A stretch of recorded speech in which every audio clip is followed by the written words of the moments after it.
Hello friends, कैसे आप सभी। गूगल मैथ्स में आपका स्वागत है।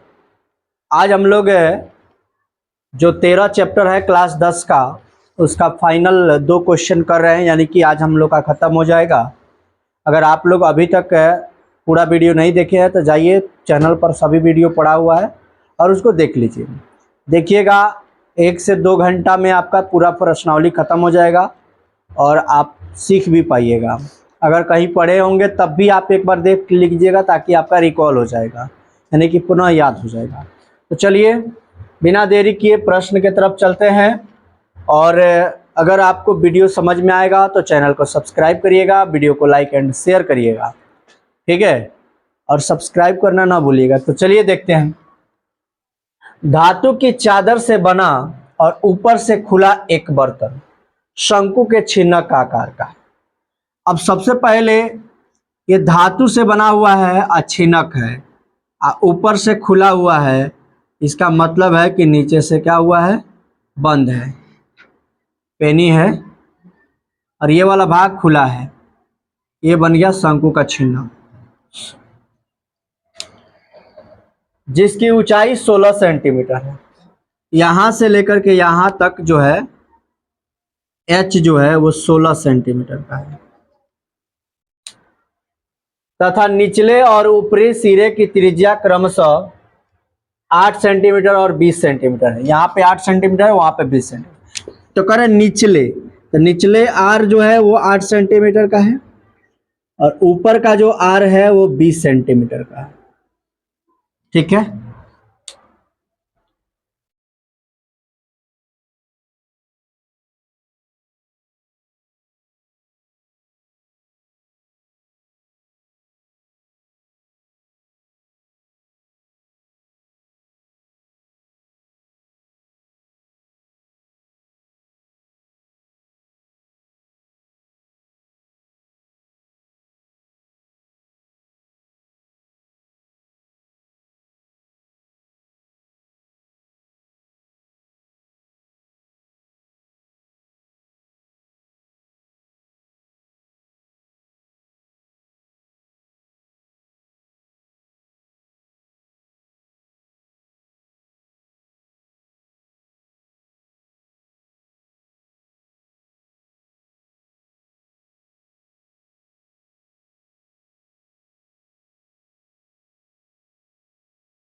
देखिएगा दोस्त, थोड़ा सा आवाज में टेक्निकल इशू आ गया था, तो उसको देख लीजिएगा। यहाँ पर सभी मैंने बना दिया है। धातु के चादर का वक्र पृष्ठीय क्षेत्रफल प्लस वृत्त का क्षेत्रफल, यानी कि इसको बनाने में, यहाँ पे आगे लिख सकते हैं, बनाने में प्रयुक्त धातु के चादर बराबर धातु के चादर का वक्र पृष्ठीय क्षेत्रफल प्लस वृत्त का क्षेत्रफल। इस प्रकार से यहाँ पे बना दिए हैं, और ये सारे सभी बना दिए हैं। आप लोग देख करके वीडियो को पॉज करके नोट कर लीजिएगा। आइए फ्रेंड्स, अगला क्वेश्चन देखते हैं, और इस वीडियो का लास्ट प्रश्न है, और इस प्रश्नावली का भी लास्ट प्रश्न है। यहाँ से हम लोग का 13 चैप्टर एंड हो जाएगा। तो चलिए देखते हैं। कह रहा है कि 20 सेंटीमीटर ऊंचाई और शीर्ष कोण 60 डिग्री वाले एक शंकु को उसकी ऊंचाई के बीचों बीच से होकर के जाते हुए एक तल से काटा गया है। अब क्या है ना कि मेरे दोस्त, सबसे पहले हम लोग को एक शंकु बना देना है।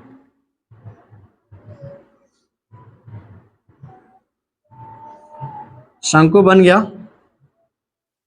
अब इसके बीचों बीच से इसको क्या कर देना है, काट देना है। अब जैसे ही हम लोगों ने काटा, ये पूरा का पूरा था 20, तो अब यहां से लेकर के यहां तक बच गया 10, और यहां से लेकर के यहां तक बच गया 10।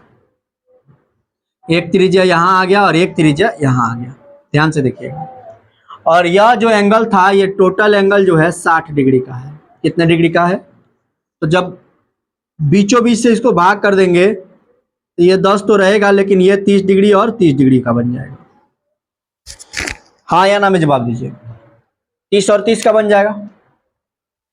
अब हम लोग को यहां पर क्या करना है, त्रिज्या ज्ञात करना है। क्या ज्ञात करना है? त्रिज्या। तो अब देखिएगा, सबसे पहले छोटा आर बराबर क्या लिखेंगे, tan 30 डिग्री बराबर, tan 30 डिग्री बराबर क्या होता है, लंब बटा, अब सबसे पहले tan 30 का मान तो 1/√3 होता है, लेकिन tan थीटा बराबर होता है लंब बटा आधार, यानी P बटा। अब देखिए थीटा यहां है, तो इसके सामने वाला हो गया लंब, हुआ ना, यानी कि इसको हम लेंगे लंब। इसको देते हैं A, यहां देते हैं A, B, C, D और E, यानी कि BE जो हो गया वो क्या हो गया, लंब, और AB जो हो गया वो कितना हो गया, आधार। और यहाँ पे हो गया √3, 1/√3। तो यहाँ पे हमने लिख दिया BE, और यहाँ पे बटा में लिख दिया मैंने 10। तो BE बराबर आप क्या लिख सकते हैं, 10/√3। ये छोटा वाले R की बात हो रही है। फिर जब हम लोग इस बड़े वाले R को निकालेंगे, यानी बड़ा R निकालेंगे, ठीक है, तो फिर हम लोग क्या लिखेंगे, tan 30 डिग्री बराबर, फिर लंब बटा आधार, तो लंब क्या हो गया, CD, लंब क्या हो गया, CD, और आधार क्या होगा, AC, आधार क्या हो गया, AC। तो इसका वैल्यू हो जाएगा 1/√3, और CD का वैल्यू हो गया CD, और इसका वैल्यू हो गया 20। यानी कि अब यहां से यहां तक टोटल को लेंगे, ठीक है। अब जब इसको गुणा करेंगे तब 20/√3 और किसके बराबर में, CD के बराबर, यानी कि दोनों त्रिज्याएं हमारे पास आ गई, ठीक है। अब हम लोगों को ये शंकु का छिनक इतना ही है और इतना ही में काम करना है। अब देखिए यहां पर लिखेंगे तार, नहीं, सबसे पहले हम लोग लिखेंगे शंकु के छिन्नक का आयतन बराबर तार का आयतन। अब शंकु का छिन्नक का आयतन 1/3 पाई h इंटू बड़ा R स्क्वायर प्लस छोटा R स्क्वायर प्लस बड़ा R गुणे छोटा। और तार का लंबाई जो है, तार का आयतन जो है, तार जो होगा वो बेलन के आकार का होता है, तो पाई R स्क्वायर h हो जाएगा। इस पाई से ये पाई काट देंगे, और ये h थोड़ा लंबा होगा क्योंकि तार के रूप में ढाला जाएगा। 1/3, और इस h का वैल्यू हो जाएगा 10। 10 क्यों हो जाएगा, क्योंकि शंकु का छिनक इतना ही है और इतना ही में काम करना है। पूरा मत लीजिएगा, नहीं 20 लेना पड़ेगा तो गड़बड़ हो जाएगा। R स्क्वायर, बड़ा R स्क्वायर, यानी कि 20/3 का स्क्वायर यानी कि 400/3 लिख सकते हैं। बोलिए यस या नो। √3 है तो 3 हो जाएगा, इसका 100/3 हो जाएगा। बोलिए हाँ या ना। अब देखिए 20 गुणे में 10, 200 बटा में क्या हो जाएगा 3, ठीक है, बराबर r²। अब कह रहा है कि 1/16 व्यास जो है, ये जो बेलनाकार तार है इसका जो व्यास है, व्यास, ठीक है, वो दे दिया हुआ है कितना 1/32, यानी d बराबर कितना दिया हुआ है 1/32। r बराबर कितना हो जाएगा, सॉरी 16 दिया हुआ है, 16 दिया हुआ है तो r बराबर हो जाएगा 1/32, यानी कि 1/32 गुणे 1/32 और इधर साइड में क्या लिख देंगे h। अब यहाँ से ध्यान दीजिएगा 1/3 गुणे 10, ये सबको जोड़ेंगे तो कितना बनेगा 700, 700 बटा में 3 कितना बन जाएगा 3, और इधर बराबर में क्या हो जाएगा 1h बटा में कितना बन जाएगा 32 गुणे 32।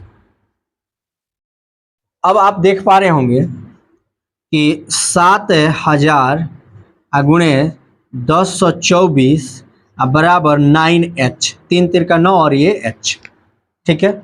अब इसको गुणा करिए, 1 2 3 0 लिख देंगे, 7 चौका 28, 7 दूनी 14 या 2 16 और 7 एकम 7 अब बटा में 9।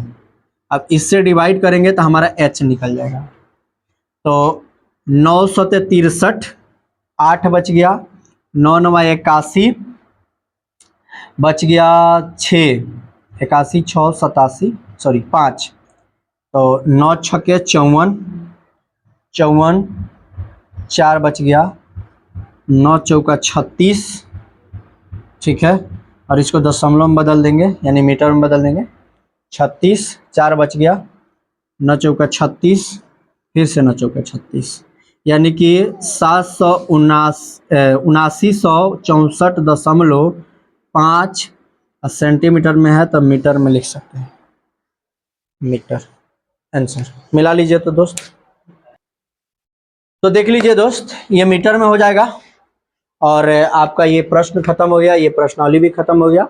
सभी वीडियो आपको चैनल पर मिल जाएंगे, आप देख लीजिएगा और चैनल को सब्सक्राइब कर दीजिए और दोस्तों में शेयर भी कर दीजिए ताकि हमसे और से बड़े लोग जुड़ जाएं, मतलब ज़्यादा से ज़्यादा लोग जुड़ जाएं, जिससे कि क्या हो जाए कि हमारा चैनल और ग्रो करे। चलिए।